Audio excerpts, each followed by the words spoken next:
Urgência. Tem que fazer já, é agora, não pode ser para depois. Vambora, vambora. Sim, muitas vezes a vida precisa ser vista com o caráter da urgência. É interessante ver Provérbios 3:28, que fala da necessidade de ajudar o próximo. Diz o texto, não diga para o seu próximo volte amanhã, quando você pode ajudá-lo hoje. E a gente vive hoje um momento difícil, complicado, que olhando para o cenário mundial que sofre com uma enfermidade, muitas vezes o problema foi a falta de ação urgente. Não é interessante? O que acontece muitas vezes, a Bíblia fala tantas vezes quando critica a maldade, fala dos pés que se apressam para fazer o mal. E de fato, a gente vê pessoas comprometidas com a destruição do próximo, com o crime, com a maldade, e como eles são sofisticados, como eles são eficientes, como eles se antecipam, como eles não se atrasam. E a pergunta é: aqueles que estão comprometidos com a fé, com o reino de Deus, com a virtude, com a prática do bem, por que é que a gente tem tantas pessoas que na hora de ensinar são lenientes, vão devagar, não mostram nenhuma urgência? Por que que a gente tem gente na área de saúde que na hora de tentar ajudar uma pessoa, ou mesmo quem está ajudando, quem está numa situação necessitada, é tanta burocracia, tanta complicação, quantos líderes espirituais se mostram tão distantes e afastados de quem tem necessidade? Numa situação quando a questão é urgente porque se trata de lidar com gente. É necessário entender a realidade da vida. Olha, o texto de Eclesiastes 9:10 vai nos dizer, olha, o que você tem para fazer, faça já depressa, porque em breve você vai para a sepultura e você não poderá fazer mais nada. A vida com responsabilidade, com a devida atenção, precisa tantas vezes ser vivida com essa sensação, com essa postura, com essa atitude de verdadeira urgência. Entendendo bem a lição, a gente descobre que aqui não existe muita ciência. Na hora da necessidade, vamos agir com urgência, porque quem errar dessa maneira, certamente eu diria, essa pessoa não merece nem clemência.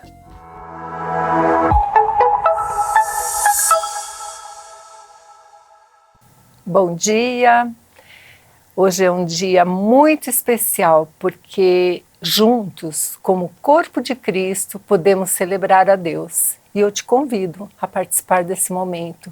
Sabemos que todos os dias podemos celebrar a Deus, mas hoje é muito especial porque hoje estamos juntos. Louvado seja o nome do Senhor.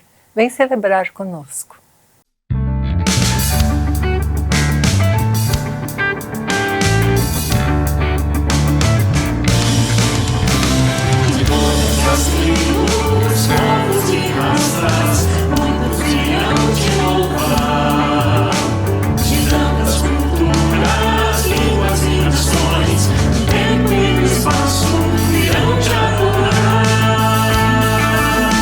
Bendito seja sempre o poder.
presente,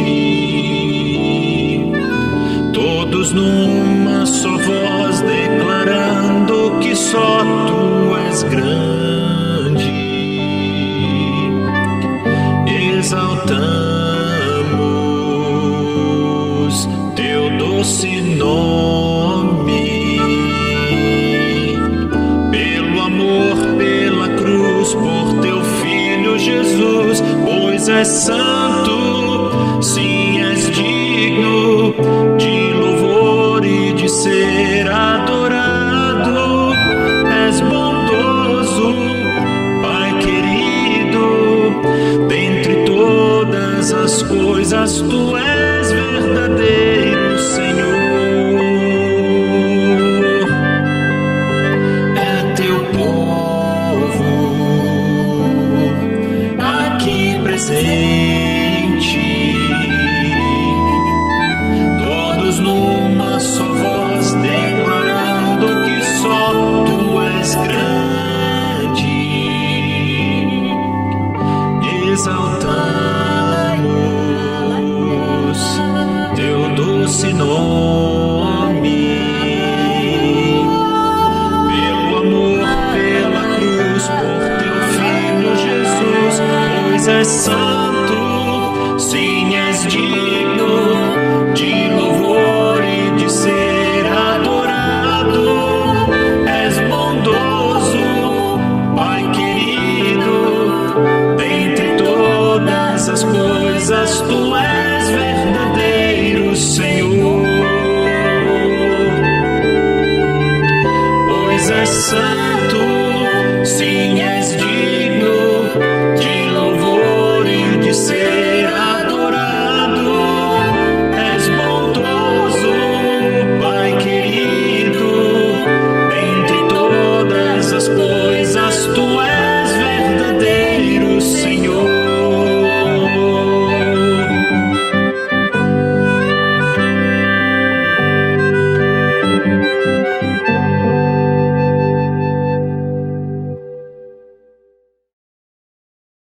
Nesse momento eu quero participar do momento de intercessão com você e quero te convidar, aí onde você está, a baixar a sua cabeça, nesse momento fechar os seus olhos, pensar e se conectar unicamente com Deus, colocar diante dele a sua gratidão, aquilo que você está feliz por aquilo que ele tem feito na sua vida, colocar também diante dele talvez as inquietações do seu coração, lembrar que ele é o teu Pai amoroso e que te ama, que quer cuidar de você e que está cuidando na verdade, e que ele está sempre aberto a conversar com você, a receber as suas orações.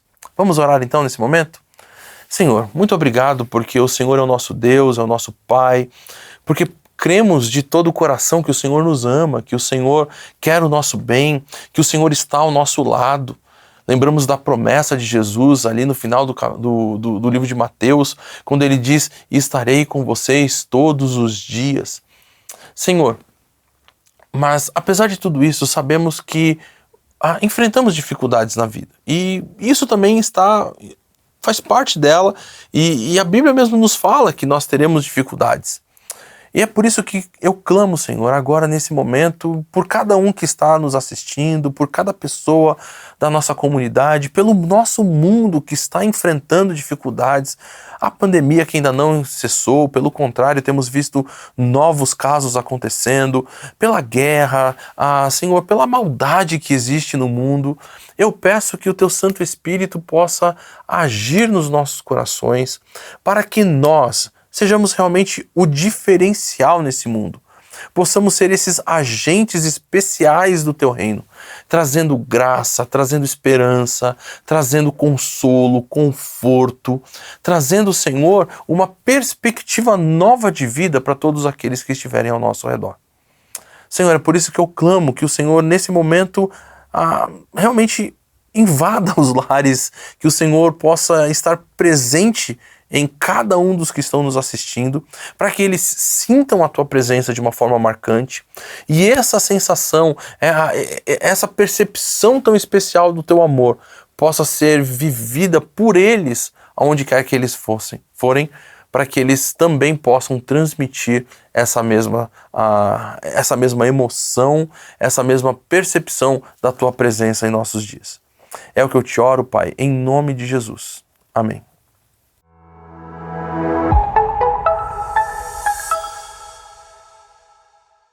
Agora vamos preparar o nosso coração, nossa mente para falar sobre a Palavra de Deus.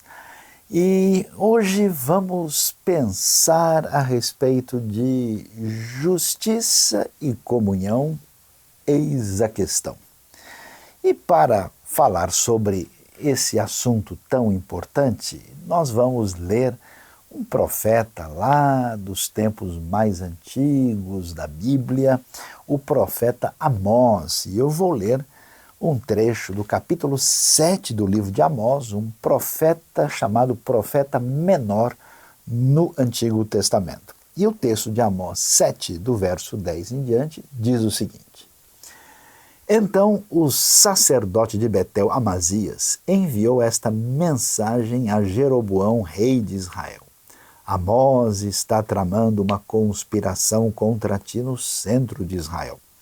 A nação não suportará suas palavras. Amós está dizendo o seguinte: Jeroboão morrerá à espada e certamente Israel irá para o exílio, para longe da sua terra natal. Depois Amazias disse a Amós: Vá embora, vidente. Vá profetizar em Judá, vá ganhar lá o seu pão. Não profetize mais em Betel, porque este é o santuário do rei e o templo do reino. Amós respondeu a Amazias: Eu não sou profeta, nem pertenço a nenhum grupo de profetas. Apenas cuido do gado e faço colheita de figos silvestres. Mas o Senhor me tirou do serviço junto ao rebanho e me disse: Vá, profetize a Israel, meu povo. Agora ouça então a palavra do Senhor. Você diz: Não profetize contra Israel e pare de pregar contra a descendência de Isaque. Mas o Senhor lhe diz: Sua mulher se tornará uma prostituta na cidade, e os seus filhos e suas filhas morrerão à espada. Suas terras serão loteadas e você mesmo morrerá numa terra pagã. E Israel certamente irá para o exílio, para longe da sua terra natal.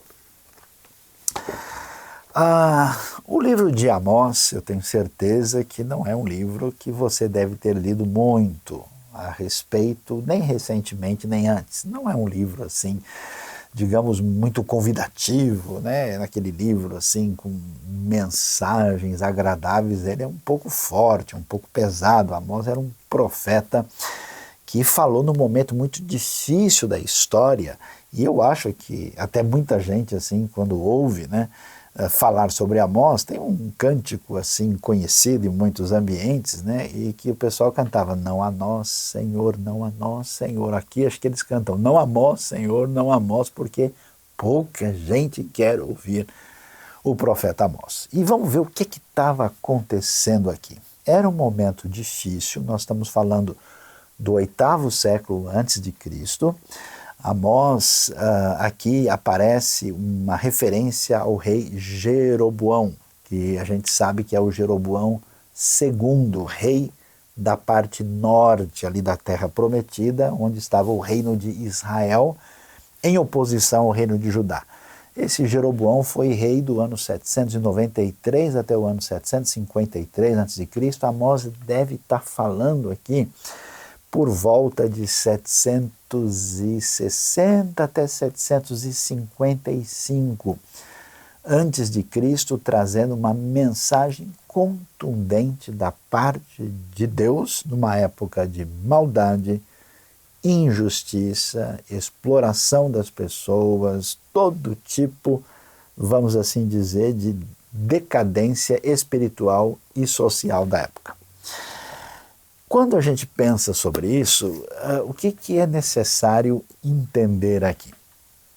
A gente sabe que uma das coisas mais valiosas e importantes da mensagem bíblica fala para a gente sobre o relacionamento entre as pessoas, além do relacionamento que devemos ter com Deus. Esse relacionamento adequado de fraternidade entre as pessoas, isso tem a ver com o que a gente chama de comunhão.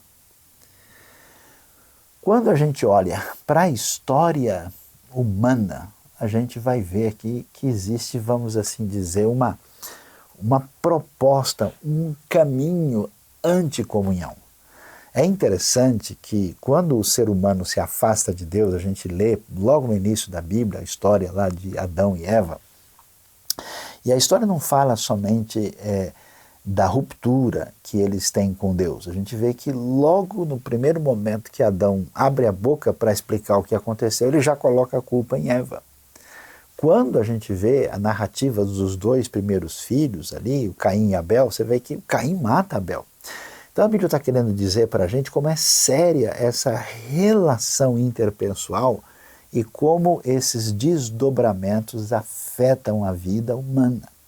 E é curioso porque quando a gente lê o que a gente chama de história humana, vamos ser bem franco e direto aqui, não tem história humana. Tem história de conflitos. Você pega um livro de história geral, abre, é só história de guerra. Houve a batalha tal, aqui o fulano invadiu não sei aonde, um conquistou aqui. É sempre uma história de ruptura, de conflito, de elemento bélico, de oposição, de dominação, de exploração. Quer dizer, é uma loucura essa trajetória de ruptura, de quebra de fraternidade, de ausência de comunhão. E como é que isso se sustenta? O mundo antigo era cheio de indivíduos assim que se colocavam como verdadeiras divindades e a partir daí eles estabeleciam seus reinos de explorar e prejudicar de uma maneira absolutamente clara a vida das pessoas que estavam em condição de vulnerabilidade e fragilidade diante desses poderosos do mundo antigo. Por isso é interessante que quando você lê a Bíblia, a história bíblica não é só uma história que a gente poderia imaginar assim, etérea, né, de uma espiritualidade que tem a ver com a realidade apenas metafísica do mundo fora, né, dos sentidos. Ela é muito direta e prática para a realidade das pessoas. E olha só que coisa interessante. Quando Deus vai formar o seu povo e lhe dá ali uma identidade definida, ele faz isso quando liberta Israel do Egito. Israel passa a ser mesmo nação, né? A grande marca dessa identidade é ser liberto da opressão e da escravidão que eles tinham no Egito. E quando Deus faz isso, ele fala uma coisa tão simples, mas tão poderosa e revolucionária, que ele diz o seguinte, ó, vocês me ouçam e estejam aí sintonizados comigo, porque eu sou o Senhor. Então preste atenção. O que quer dizer isso que Deus diz, eu sou o Senhor? Quando Deus diz que Ele é o Senhor, quer dizer que ninguém mais é. Isso significa um esvaziamento dos poderosos do mundo antigo, no sentido que o poder que eles têm é ilegítimo. Existe aqui como se fosse, digamos assim, um poder subversivo diante do único que realmente é poderoso. Além disso se definir dessa maneira, isso quer dizer que todo mundo que está abaixo de Deus está numa situação igual. Ninguém é melhor do que ninguém. Ninguém tem qualquer poder a não ser que exerça um poder para servir sob o único que de fato é Senhor. Esse raciocínio faz uma diferença tão grande que por isso é que quando a gente vê a história da antiguidade, você vai ver na Bíblia uma preocupação com órfão, com viúva, com pobres, com necessitados, com estrangeiros, gente que estava numa situação de vulnerabilidade, cujo valor era um valor simplesmente porque eles são seres humanos, são feitos à imagem e semelhança de Deus. Quando a gente olha os outros cenários, essas pessoas não têm valor de fato. Eles valem à medida que eles são úteis para os grandes empreendimentos do mundo antigo. Isso, na verdade, atinge até a realidade de hoje. E é interessante até até a peça mais antiga que a gente conhece da língua hebraica, né, a inscrição achada em Khirbet Keiafa, perto de Jerusalém, ela vai exatamente se preocupar até com a criança, com a pessoa necessitada, com esses vulneráveis que tem muito a ver com aquilo que os profetas apresentam. E o que a gente vai descobrir? Uma coisa muito impressionante. Apesar de Israel conhecer a Deus e as diretrizes da parte de Deus, na sua caminhada, a Bíblia nos mostra que Israel se perdeu. E essas coisas assim, anticomunhão, esse caminho de opressão, de injustiça, de exploração do outro, se fez presente no próprio ambiente do povo escolhido por Deus. Por isso, a gente vai ver o que acontece aqui quando a gente vai olhar para saber por que Amós está tão bravo, por que a sua profecia ela é assim tão forte e absolutamente sem rodeios. Quer ver? Presta atenção comigo, no capítulo 2 de Amós, do versículo 6 até o versículo 8, nós vamos encontrar o texto que diz o seguinte: assim diz o Senhor, por 3 transgressões de Israel, e ainda mais por 4, não anularei o castigo. Vendem por prata o justo e por um par de sandálias o pobre. Pisam a cabeça dos necessitados como pisam o pó da terra e negam justiça ao oprimido. Pai e filho possuem a mesma mulher e assim profanam o meu santo nome. Inclinam-se diante de qualquer altar com roupas tomadas como penhor. No templo do seu Deus, bebem vinho recebido como multa. Meus queridos, como a gente diz, tenha santa paciência. Como é que pode um negócio desse? Olha a loucura. A situação de corrupção na sociedade, e aí ela surge como? Né? Quando pessoas arrogam para si a sua situação de poder e domínio e de maneira injusta, corrupta, perversa, usam isso para explorar e agir com injustiça contra as outras pessoas. É claro que Deus aqui não está dizendo, e nunca disse em lugar nenhum, que o fato de uma pessoa ser bem-sucedida na sua vida, ter os desdobramentos daquilo que semeou e ser uma pessoa que cresceu socialmente, economicamente, ou em qualquer aspecto que essas pessoas estão condenadas por isso. Não é essa a questão. A questão é que essas pessoas que estavam nessa condição, além de ser questionável a sua caminhada, eles se aproveitavam da sua condição para, injusta e perversamente, ainda poder explorar quem estava numa condição de vulnerabilidade. Então, veja, parece que a gente está falando de coisas dos tempos modernos. Você prestou atenção, viu bem? Deus disse, pessoal, olha, agora acabou, chega. Vocês já passaram do limite. E agora, olha o que vocês estão fazendo. Chega alguém num tribunal, porque essa pessoa precisa de justiça, de equidade na situação da sua vida, e essa pessoa ela é enganada porque alguém passou um dinheiro lá por fora. Imagina só, olha a Bíblia falando coisa de hoje. Vende por prata o justo. A sentença em favor de um pobre, de alguém que não tinha recurso, ela era perdida por causa de um par de sandálias. Já viu? A gente pensa aqui que a gente está vendo novidade, né? Quer dizer, o sujeito dava uma sandália, um calçado lá de presente, e aí com isso ele ganhava a causa. Quer dizer, a corrupção estava presente no centro de justiça do país. Então a gente começa a perceber que não existe mais para onde correr.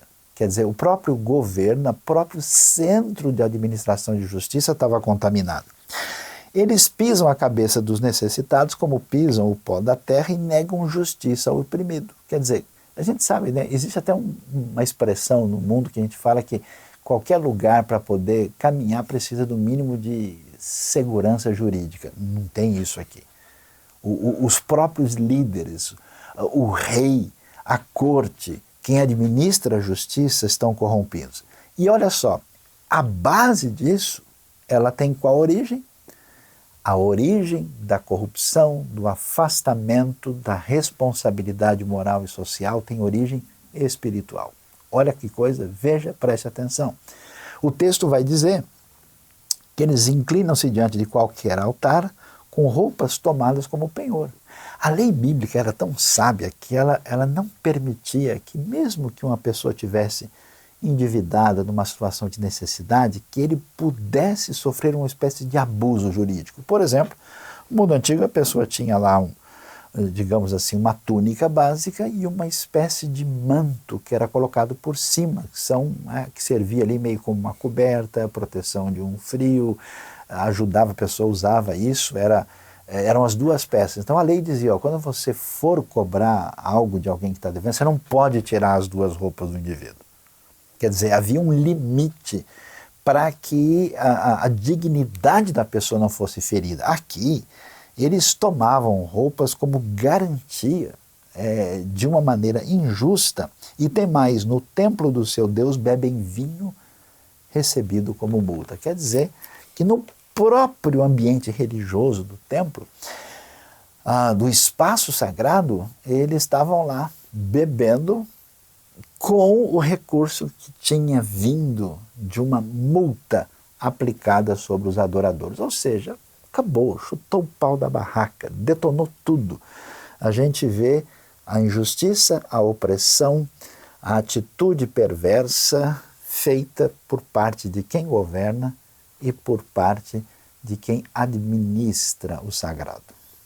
A coisa, na verdade, é antiga, né? Porque lá atrás, mais ou menos aí, uns 180 anos antes, o reino tinha quebrado. Surgiu um novo rei no Reino do Norte, que rompeu com a dinastia de Davi. Ele foi chamado Jeroboão I. Ele foi rei de 931 até 910 a.C. E quando ele foi rei, ele pensou, puxa, eu não posso perder o domínio sobre o povo, então eu vou fazer aqui 2 centros religiosos. Ele fez um no norte de Israel, uma localidade chamada Dan, e o outro ele fez mais ao sul, em Betel, pertinho da fronteira, não longe de Jerusalém, porque ele pensou, olha, eu não posso perder o povo e continuar tendo esse povo sob o meu domínio, e para isso eu preciso usar a via religiosa. Olha só o caminho complicado, a religião a serviço de uma instrumentalização perversa. E ele inventou um monte de coisa, e é num desses altares que a coisa está pegando aqui em Amós capítulo 7, porque o Amós, que veio de uma cidadezinha, de uma vilazinha chamada Tecoa, pertinho de Jerusalém, ele vai ser convocado por Deus e ele vai lá e ele vai confrontar esse sacerdote chamado Amazias, que agora, sendo uma espécie de servo ali do Jeroboão II, está administrando esse centro religioso de corrupção. Então, meus queridos, vejam só, Deus nos criou para amar a Deus e o próximo. Quando a gente perde essa perspectiva e a gente se coloca, é interessante como as pessoas querem justificar sua atitude perversa para com os outros em função daquilo que elas apresentam como qualidades especiais que elas dizem ter. Tudo bobagem. Por isso é interessante que você já viu como é que a humanidade se separa e se degladia? Por causa de classe social, por causa de origem regional ou até mesmo nacional, por causa de raça, por causa de cor de pele, por causa da formação acadêmica, por causa dos recursos que tem, até por causa do time de futebol. As pessoas quebram a sua relação interpessoal. É tão espetacular o movimento de fé de Jesus e dos apóstolos que ensinou todo mundo a chamar o outro de irmão. Veja que nenhum dos apóstolos de Jesus se apresenta como alguém que fosse uma coisa superior. Não, ele se apresenta como um servo. Você percebe que o caminho é outro. Então, a história perversa humana é sempre a gente divide e se coloca numa posição acima dos outros, e aí a gente justifica a nossa postura perversa. Eu gosto de prestar atenção na maneira como certas pessoas que se enxergam numa posição socioeconômica, cultural acima dos outros, como é que eles tratam os seus empregados, pessoas que prestam serviço. Como é que a pessoa trata uma empregada? É como ser humano ou ela trata como fulana? Como quem quase trata alguém que não vale nada?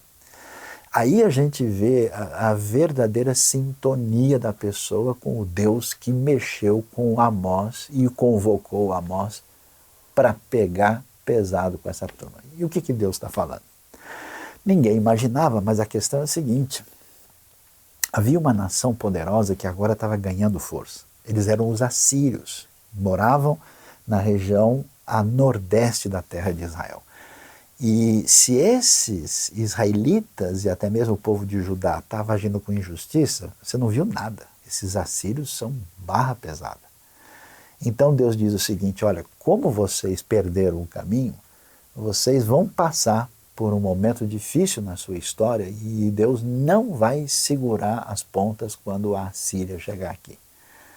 Deus segurou, por exemplo, o Ezequias no Reino do Sul e não deixou a coisa rodar lá de uma maneira especial, mas agora o pessoal perdeu tanto a referência que chegou um momento em que Deus vai permitir que esse caminho de punição, esse caminho de justiça, esse caminho difícil vá se manifestar na história de Israel, e é sobre isso que o Amós veio falar.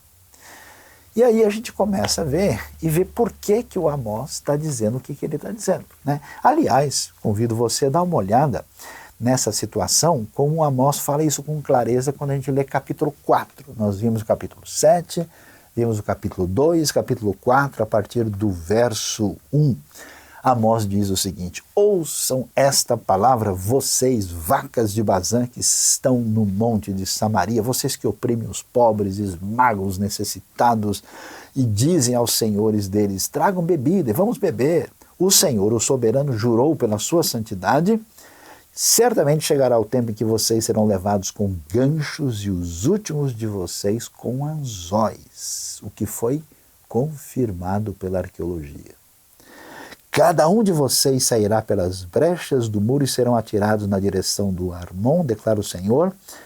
Vão a Betel e ponham-se a pecar. Vão a Gilgal e pequem ainda mais. Ofereçam o seu sacrifício cada manhã, os seus dízimos no terceiro dia. Queimem pão fermentado como oferta de gratidão e proclamem em toda parte suas ofertas voluntárias. Anunciem aos israelitas, pois é isso que vocês gostam de fazer, declara o Senhor, o soberano. Ou seja, Deus diz: agora chega, vocês chutaram o pau da barraca, aprontaram demais, o juízo de Deus vai chegar.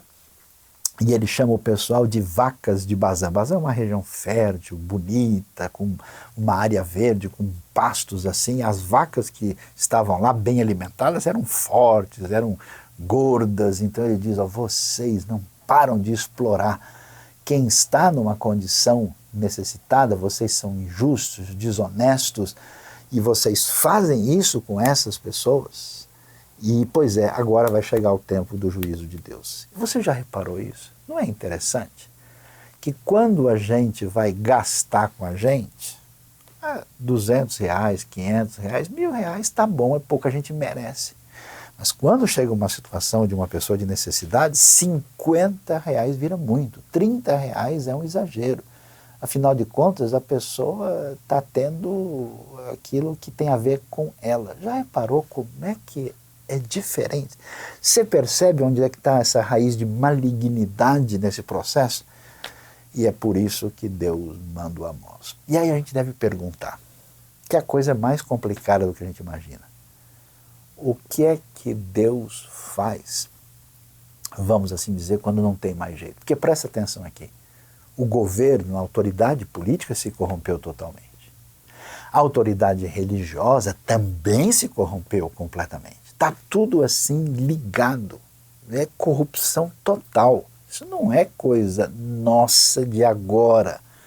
a coisa é complicada. A pergunta é o que Deus vai fazer quando a justiça não conversa mais com a comunhão. Essa é a questão, como é que fica a situação? Aí a gente entende e eu acho espetacular o que a gente vê na Bíblia. Você reparou bem?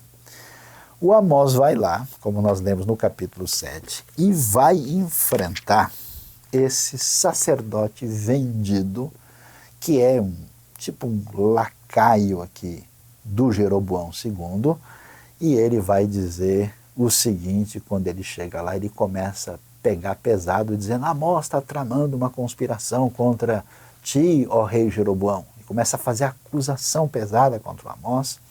A nação não pode suportar o que ele está dizendo. Ele está dizendo que o Jeroboão vai acabar morrendo na guerra que vai chegar, né, e que o Israel vai para o exílio. Ele está dizendo que a gente, né, não vai ser protegido por Deus quando essa batalha chegar. E ele fala tão sério isso, que ele até diz para o Amazias: Amazias, Amós vai falar para ele, esse negócio é tão certo que a sua mulher, nesse tempo de guerra, vai ser tão complicado que ela vai até mesmo ser obrigada a se prostituir. Você vai ver a sua família sofrer nessa guerra, e você vai perder as suas terras, vai perder tudo, e Israel vai para o exílio, porque chegou esse momento. E aí, então, o Amazias, nessa conversa, ele fica tão revoltado que ele pega pesado e ofende o Amós. Olha só o que o texto diz: vá embora, vidente, vá profetizar em Judá, vá ganhar lá o seu pão, não profetize em Betel, porque, atenção, este é o santuário do rei e o templo do reino. Ele pega pesado e basicamente diz para o Amós o seguinte: vá trabalhar, vagabundo. Quando ele diz vá para a sua terra comer o seu pão, quer dizer, suma daqui, porque você está num lugar que é um espaço especial. Aqui, né, diz o texto, é um lugar que a gente está dizendo com clareza que é o santuário do rei e o templo do rei. E aí, o que é que a gente descobre? Eu acho espetacular isso, porque quando a gente vê que a perda de conexão com Deus fermentou na vida dos seres humanos, de prejudicar injustamente, de maneira corrupta, os necessitados e os fragilizados, a gente vai ver que Deus vai mexer como? E a gente imagina, né? A gente pensa, não, olha, as coisas de Deus vão caminhar quando a denominação X fizer isso, quando a igreja tal fizer aquilo, quando a missão tal se mobilizar, quando a gente fizer isso e aquilo. A Bíblia mostra um outro caminho. O que a Bíblia mostra? Que na hora de enfrentar essa situação, Deus chama um Amós. E quem é Amós? É interessante demais ler o que diz o capítulo 7. Amós diz: eu não sou profeta e nem pertenço a um grupo de profetas, mas eu estou aqui porque Deus mexeu com a minha vida e me mandou trazer essa mensagem. Você reparou bem isso? Interessante que Deus não age com organizações. Deus não mexe com estruturas abstratas ou com coisas que existem do ponto de vista da mera formalidade externa. Deus age na vida das pessoas, no coração de gente. Não existe missão feita por uma espécie de entidade. O que existe é a sua vida, é a minha vida. São pessoas. A IBNU não faz nada. Quem faz são as pessoas movidas por Deus, que colocam a sua vida e entram em ação na missão. Eu acho espetacular, sabe por quê? Porque não tem como sair nada de bom dessa liderança e desse governo. Não tem como esperar nada desse sistema religioso corrupto. O que Deus faz? Deus vai lá no deserto, na área semiárida, onde tem um sujeito cheirando bicho, cheirando cabra, cheirando ovelha, que não tem nada a ver com esse negócio. E Amós diz o seguinte: olha, eu estou aqui Não porque eu tenha título religioso, não porque eu seja do grupo A, do grupo B. Deus mexeu comigo. E sabe qual é o meu negócio? É mexer com cabra e ovelha. Ele é um pastor de rebanhos. Ele está lá, o que o pastor de rebanhos faz? Amós, possivelmente, era um bom pastor de rebanhos que está lá com esse grupo de ovelhas e cabras pelas áreas semiáridas ali da terra de Israel, levando o rebanho para comer um pouquinho mais para cá, para lá. E a outra atividade extraordinária de Amós é colher figos silvestres, árvores daqueles chamados sicômoros, onde ele junta isso. Deus mexe com ele e esse homem, corajosamente, que se tornará um dos profetas mais emblemáticos. Temos 2 grandes profetas do Reino do Norte no século VIII, que são exatamente Amós e Oséias, e Amós é o primeiro deles, o mais contundente. Ele sozinho confrontará essa injustiça, essa perversidade que a gente vê no Reino do Norte. E aí ele diz, olha, é o seguinte, esse altar não tem valor, Deus rejeita isso, ele denuncia até o pessoal tinha coragem de vender, por exemplo, trigo e misturar com palha para vender um negócio falso, para enganar os outros e ter lucro com isso. Toda essa perversidade, injustiça, exploração, Amós denuncia com força. Ele é o escolhido de Deus para fazer isso. Por isso a gente fica tranquilo na obra de Deus. Sabe por quê? Porque ela não depende das forças e das organizações humanas que se rendem ao poder indevido e perverso. Porque Deus está no domínio e no controle. E ainda que todo mundo nas estruturas esperadas venha a se corromper e perder o caminho, Deus levanta pessoas para fazer a sua obra de maneira especial.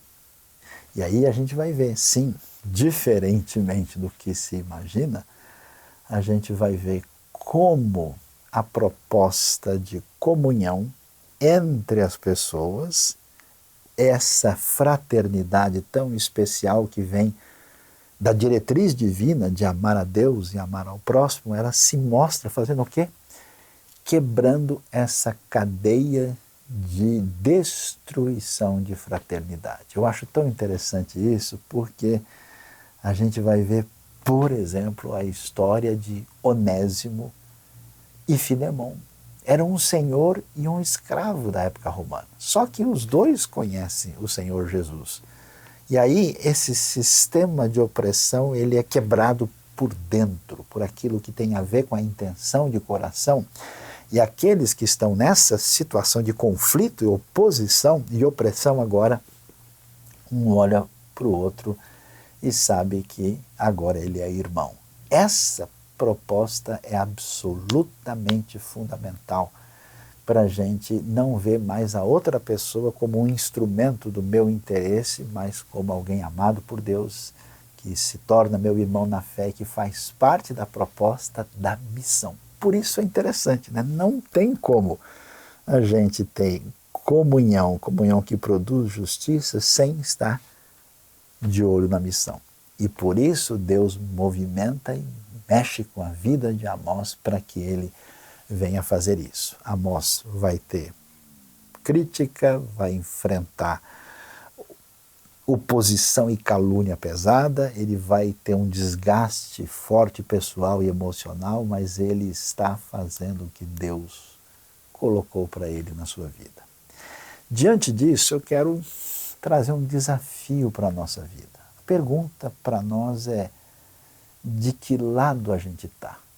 Onde é que a gente se posiciona? Porque não tem muito jeito. Preste atenção, aqui você vê o quadro, né? O quadro de oposição de uma coisa com outra. De um lado você tem o Amazias dizendo: aqui é o santuário do rei, aqui é o templo do reino. Uma estrutura política e religiosa comprometida com a manutenção da injustiça, da opressão e da exploração da vulnerabilidade. A pergunta é: onde é que você está? Porque é o seguinte: ter comunhão com quem vamos dizer assim, estar próximo da gente, ter comunhão com pessoas que estão numa condição social, econômica e cultural semelhante, não é tão difícil. A pergunta para nós aqui é o que é que a gente faz para que haja verdadeira comunhão nesse mundo de injustiça e opressão com gente que é diferente da gente. Então, minha pergunta para você, você trata com justiça e honestidade pessoas vulneráveis que estão de alguma maneira debaixo da sua ação, debaixo do seu poder? Você ajuda, você tem uma postura assim, ou você realmente trata a pessoa de uma maneira semelhante ao que a gente vê na vida de Jeroboão e na vida de uma pessoa como o sacerdote Amazias? Como é que a gente lida com isso? Do outro lado, é tão impressionante. Deus movimenta as coisas através desses indivíduos fora do sistema, daqueles que são o nosso querido Amós. Então, minha pergunta para a gente hoje é: você é um Amós? Você tem sido incomodado por Deus? Você faz parte dessa proposta de missão? Você quer fazer diferença? Ou você fica olhando a situação, dando a sua opinião, trazendo as suas críticas, os seus questionamentos, e você não faz diferença nenhuma? Deus nos ajude no dia de hoje. Deus mexa com a nossa vida e nos permita aqui tomar uma atitude dizendo: olha, sabe de uma coisa, eu vou sim, com a minha palavra, com a minha vida, com a minha atitude, ser alguém semelhante a Amós, porque eu sinto a direção de Deus na minha vida. E eu fico muito feliz de ter visto muitas pessoas na minha vida que de fato foram incomodadas. Deus tirou de trás das cabras, das ovelhas e dos figos, e essas pessoas servem a Deus fazendo diferença tão importante no reino, proclamando a palavra, agindo com seu senso de missão, de auxílio humanitário, de justiça, porque sem isso o nosso mundo simplesmente se destrói nas pessoas numa relação de opressão, de oposição e de conflito umas com as outras. Então, coloque a sua vida diante de Deus. Eu quero orar especialmente por você nessa hora em que você coloque a sua vida à disposição para que a semelhança de Amós tenha o seu compromisso com a verdade, com a missão, que essa, na verdade, é a questão. Oremos.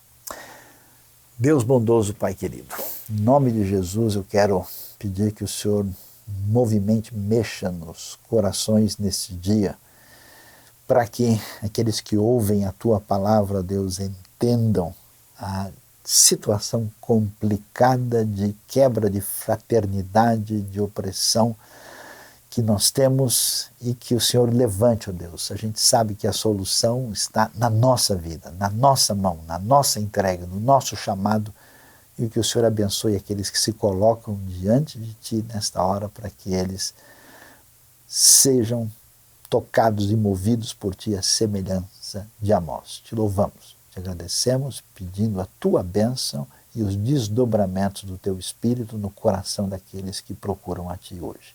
Em nome de Jesus. Amém. Deus abençoe a nossa vida e o nosso coração no dia de hoje. Amém. Quando você pensa em missões transculturais, lhe vem à mente a Europa? Não? Por quê? Eu sou Cleverson Bigarani, missionário da Junta de Missões Mundiais. Eu e minha esposa, Dani, estamos de mudança para a Itália. Vamos assumir uma pequena igreja com menos de 20 membros. É desafiador, não é? A realidade do país é que menos de 1% é evangélico. E um pastor para cada 380 mil habitantes. A Igreja Batista Nações Unidas, a IBNU, é nossa parceira nessa ação missionária. E eu convido você a conhecer um pouco mais do nosso projeto. Venha conosco.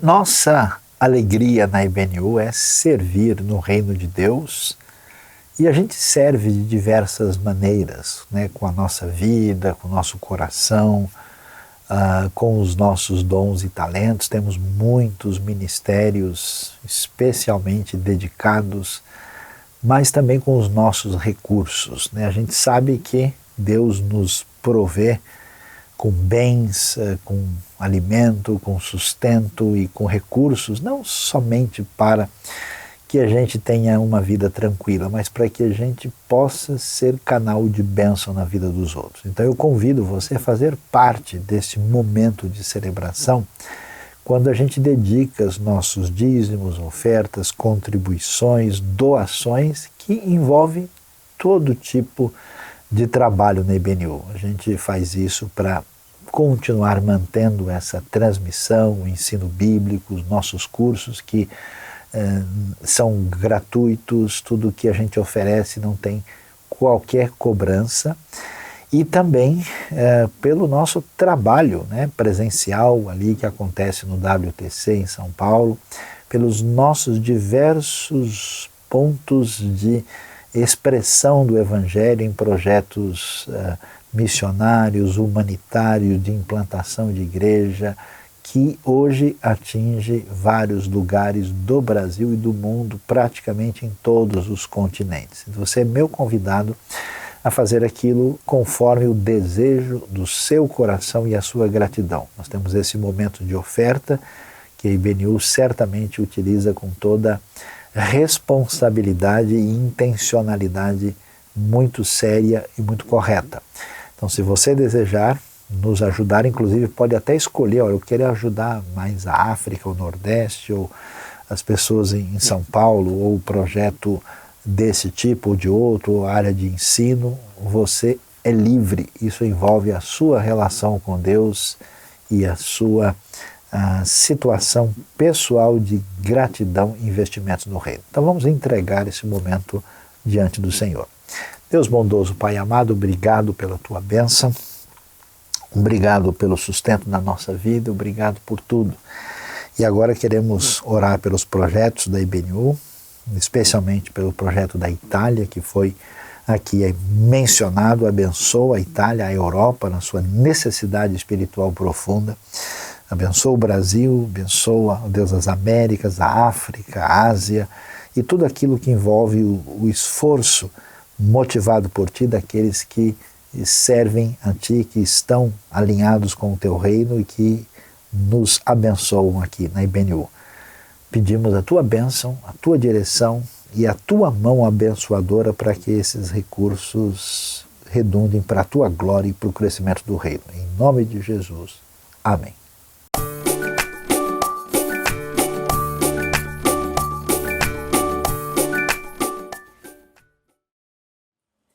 Oi, crianças! Olha só o que eu tenho aqui hoje. Uma jarra com água, um copo, um pedaço de papel.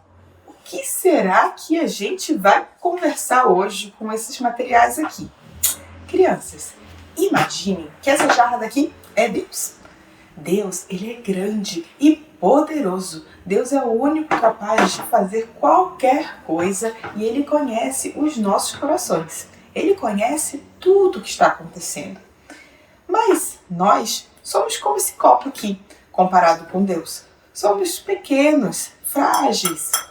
E quando nós não tivemos um encontro com Jesus, nós nos sentimos assim, vazio, como se estivesse faltando alguma coisa, sabe?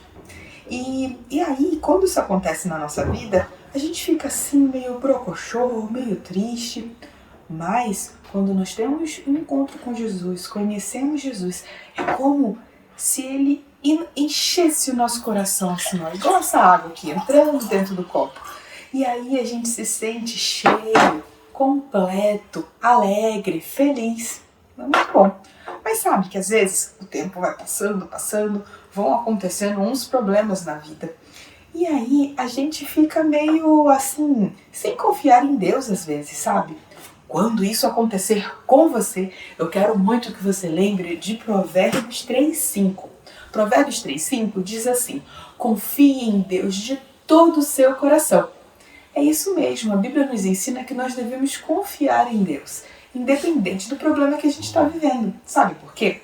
Porque Deus, Ele cuida de nós. Ele nos cobre com sua mão, cuida de nós e nos livra do mal. Sabe, crianças, às vezes o problema que acontece na nossa vida é muito, muito, muito grande. E é como se tudo tivesse, virado de cabeça para baixo. Mas Deus, lembra que eu falei que Ele é poderoso? E Ele faz milagres. A partir do momento que Deus, Ele está no seu coração, Ele nunca mais vai sair de lá. Ele não sai mais do seu coração. Sua vida pode virar de cabeça para baixo, mas Deus, Ele vai estar com você. Ele cuida de você. Ele vai estar lá junto com você. Por isso, não deixe de confiar em Deus. E lembre do que nos ensina Provérbios 3:5. Confie em Deus de todo o seu coração. Tchau, tchau.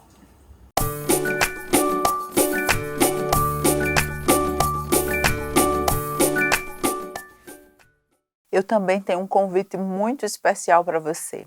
Está acontecendo 2 momentos, já está acontecendo, viu? 2 momentos especiais aqui na EBNU. O primeiro é na quarta-feira, podcast de Romanos. Você não pode perder, 19 horas. Convida a família, convida os amigos e vem. E o outro no sábado, livro de Esther e Ruth. Também queremos vocês conosco para juntos aprendermos mais sobre esses textos maravilhosos. Então é um convite muito especial e nós esperamos vocês na quarta e no sábado. Encontro marcado aqui na EBNU.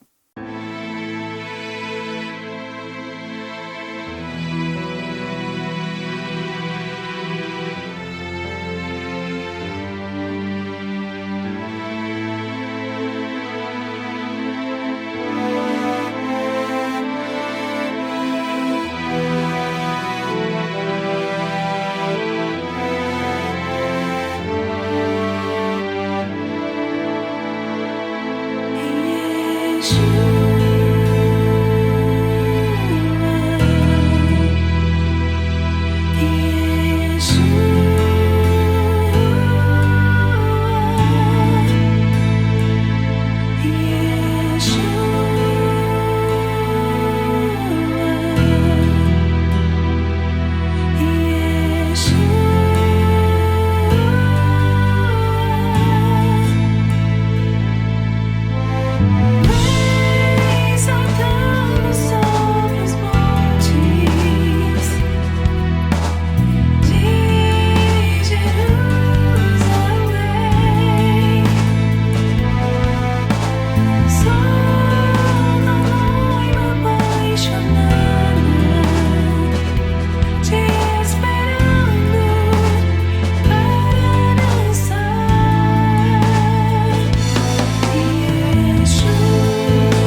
Obrigado por ter participado mais uma vez da nossa celebração. Esperamos que esse momento de mensagem, as músicas, tenha abençoado a sua vida. Compartilhe também esse conteúdo com outras pessoas, se inscreva no nosso canal do YouTube, nos siga no Facebook e no Instagram e que o Senhor abençoe a sua semana.